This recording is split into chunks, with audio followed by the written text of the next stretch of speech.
चरणों में। हे गुरुदेव प्रणाम आपके चरणों में, सारे तीर्थ धाम आपके चरणों में। हे गुरुदेव प्रणाम आपके चरणों में।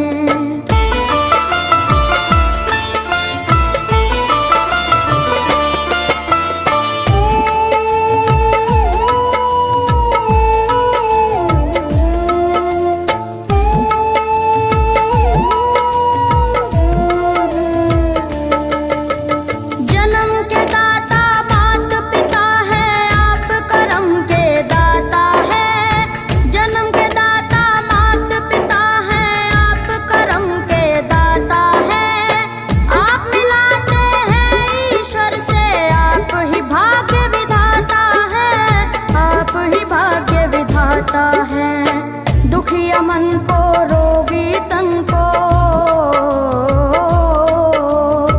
दुखिया मन को रोगी तन को मिलता है आराम आपके चरणों में। हे गुरुदेव प्रणाम आपके चरणों में। चरणों में सारे तीर्थ धाम आपके चरणों में।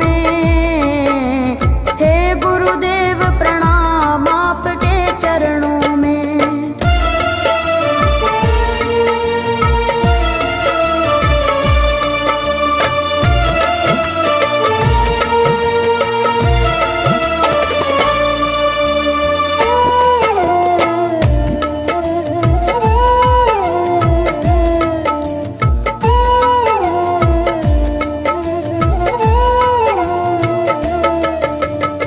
निर्बल को बलवान बना दो, मूर्ख को गुणवान प्रभु। निर्बल को बलवान बना दो, मूर्ख को गुणवान प्रभु। देव कमल और बंसी को भी ज्ञान का दो वरदान प्रभु, ज्ञान का दो वरदान प्रभु। हे महादानी हे महाज्ञानी, हे महादानी हे महाज्ञानी, रहूं मैं सुबह हो शाम आपके चरणों में। हे गुरुदेव प्रणाम आपके चरणों में। चरणों में सारे तीर्थ धाम आपके चरणों में। हे गुरुदेव प्रणाम आपके चरणों में। करता करे न कर सके, पर गुरु करे सब होए। सातों दीपानों खंड में गुरु से बड़ा न कोई, गुरु से बड़ा न कोई, प्यारे गुरु से बड़ा न कोई। मैं तो सात समुद्र की मसी करूं, लेखन सब बन गए राय। सब धरती कागज करूं, पर गुरु गुण लिखा न जाए, प्यारे गुरु गुण लिखा न जाए। सारे तीर्थ धाम आपके चरणों में। हे गुरुदेव प्रणाम आपके चरणों में। चरणों में सारे तीर्थ धाम आपके चरणों में। हे गुरुदेव प्रणाम आपके चरणों में।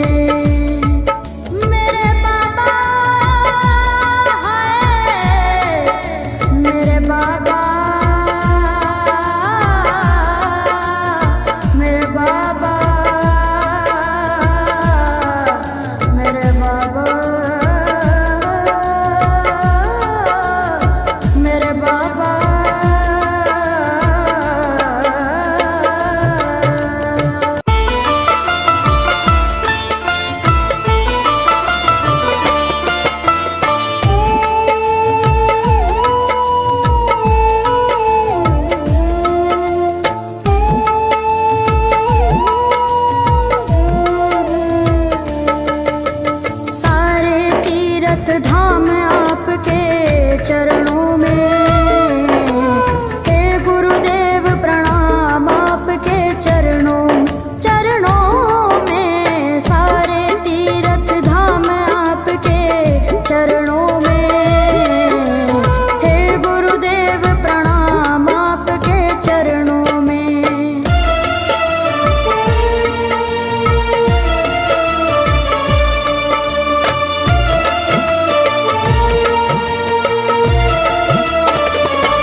तीरथ धाम आपके चरणों में।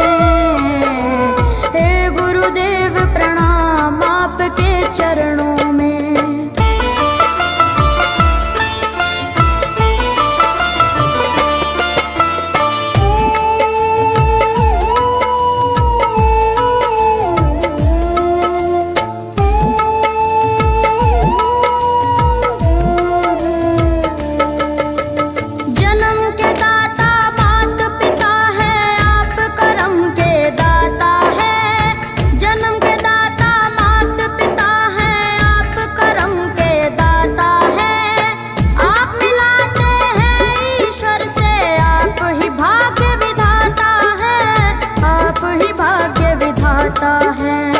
दुखिया मन को रोगी तन को,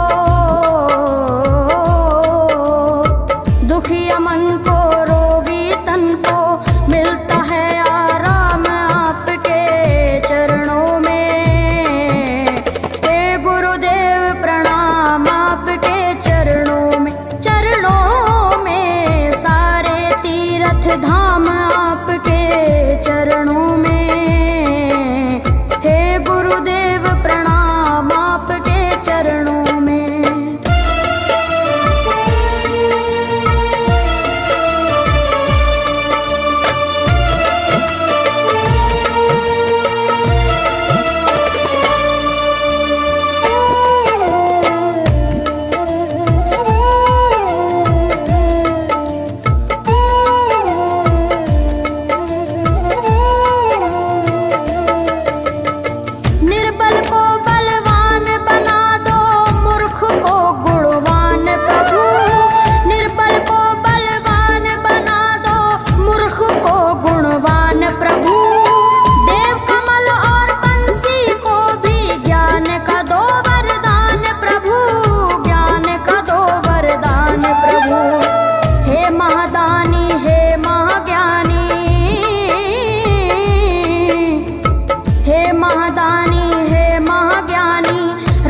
सुबह हो शाम आपके चरणों में।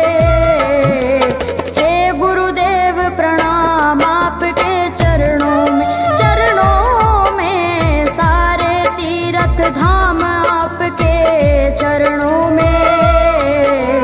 हे गुरुदेव प्रणाम आपके चरणों में। करता करे न कर सके पर गुरु सब होए। सातों दीपानों खंड में गुरु से बड़ा न कोई। गुरु से बड़ा न कोई प्यारे, गुरु से बड़ा न कोई। मैं तो सात समुद्र की मछली करूं, लेखन सब बन गए राय। सब धरती कागज करूं पर गुरु गुण लिखा न जाए।